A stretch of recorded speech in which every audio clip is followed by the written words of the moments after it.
একজন নিজের প্রথম বলেই নেন উইকেট, অন্যজন প্রথম ওভারে দেন কেবল 1 রান। পিএসএল এ আজ দারুণ বোলিং করেছেন দুই বাংলাদেশি বোলার। তার আগে করাচি কিংসের বিপক্ষে কুশাল মেন্ডিসের সেঞ্চুরি এবং বাবর আজমের দায়িত্বশীল ব্যাটিং এ রানের পাহাড় গড়ে পেশোয়ার জালমি।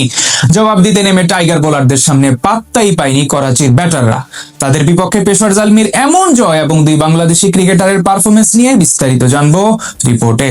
রান বন্যা যাকে বলে সেটাই যেন দেখলো আজ পাকিস্তান সুপার লিগ। আগে ব্যাট করে দুই বাংলাদেশিকে নিয়ে একাদশ সাজিয়ে রীতিমতো রানের বন্যা বসিয়ে দেয় পেশোয়ার জালমি। করাচির ন্যাশনাল স্টেডিয়ামে আজ টস হেরে ব্যাট করতে নেমে অবশ্য প্রথম ওভারে বিদায় নেন ওপেনার মোহাম্মদ হারিস। করাচি কিংসের স্পিনার খুজদিল শাহ বলে সালমানের হাতে ক্যাচ দিয়ে বিদায় নেন এই ব্যাটার। তবে ব্যাটিং এ নেমে আজ শুরু থেকেই আক্রমণাত্মক ছিলেন কুশাল মেন্ডিস। ইনিংসের দ্বিতীয় ওভারে মীর হামজাকে জোড়া ছক্কা হাঁকান তিনি। চতুর্থ ওভারে খুজদিল শাহর উপর চড়াও হন বাবর আজম, সে ওভারে আনেন 15 রান।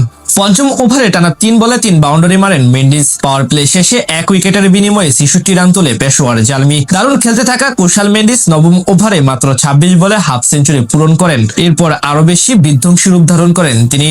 অন্য প্রান্তে বাবর আজম তাকে সঙ্গ দিতে থাকেন বেশ ভালোভাবে। 11তম ওভারে টানা 3 বলে 3 বাউন্ডারি মারেন বাবর, যার মাধ্যমে তুলে নেন অর্ধশতক। 13তম ওভারে আসে 18 রান। এই দুই ব্যাটারের এমন অ্যাপ্রোচে বেশ ভালোভাবে আগাতে থাকে পেশোয়ার জালমি। 16তম ওভারে সেঞ্চুরি তুলে নেন কুশাল মেন্ডিস। শেষ অবধি 109 রানের দুর্দান্ত ইনিংস খেলে আউট হন এই ব্যাটার, যেখানে ছিল 14টি চারের সাথে 4টি বিশাল ছক্কা।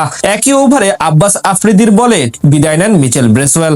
এদিকে নতুন করে করাচি কিংসের বোলারদের উপর তাণ্ডব শুরু করেন আব্দুল সামাদ। 19তম ওভারে টানা 3 বলে 3 ছক্কা হাঁকান এই ক্রিকেটার। শেষ পর্যন্ত সামাদের মাত্র 12 বলে 40 এবং বাবর আজমের 51 বলে 87 রানের অপরাজিত ইনিংসের উপর ভর করে 226 রানের বিশাল পুঁজি পায় পেশোয়ার জালমি। জবাব দিতে নেমে শুরুতেই চাপে পড়ে যায় পেশোয়ার জালমি। ইনিংসের প্রথম ওভারে আক্রমণে আসেন ইফতেখার আহমেদ। তার করা তৃতীয় বলে লং অফ অঞ্চল দিয়ে খেলতে গিয়ে আমির জামালের হাতে ক্যাচ দিয়ে বিদায় নেন মোহাম্মদ ওয়াসিম। এদিকে আজ ইনিংসের দ্বিতীয় ওভারে প্রথম বল করতে আসেন শরীফুল ইসলাম। তার করা প্রথম বলে শর্ট পিচ মুখ বরাবর বাউন্সে পরাস্ত হন প্রতিপক্ষ অধিনায়ক ডেভিড ওয়ার্নার। সেটি গালি অঞ্চলে থাকা ফিল্ডারের হাতে ক্যাচ দিয়ে আউট হন তিনি। সে ওভারে 1 উইকেট নেওয়ার পাশাপাশি মাত্র 4 রান খরচ করে যান এই পেসার। পরের ওভারে ইফতেখার আহমেদ আক্রমণে নিজের দ্বিতীয় শিকারে পরিণত করেন সালমান আলী আগাকে। পরপর 3 উইকেট হারিয়ে ততক্ষণে ভীষণ চাপে পড়ে যায় করাচি কিংস। নিজের দ্বিতীয় ওভারে বল করতে এসে 1 ছক্কা হজম করলেও কেবল 8 রান দেন শরীফুল। পঞ্চম ওভারে প্রথম বল করতে আসেন নাহিদ রানা।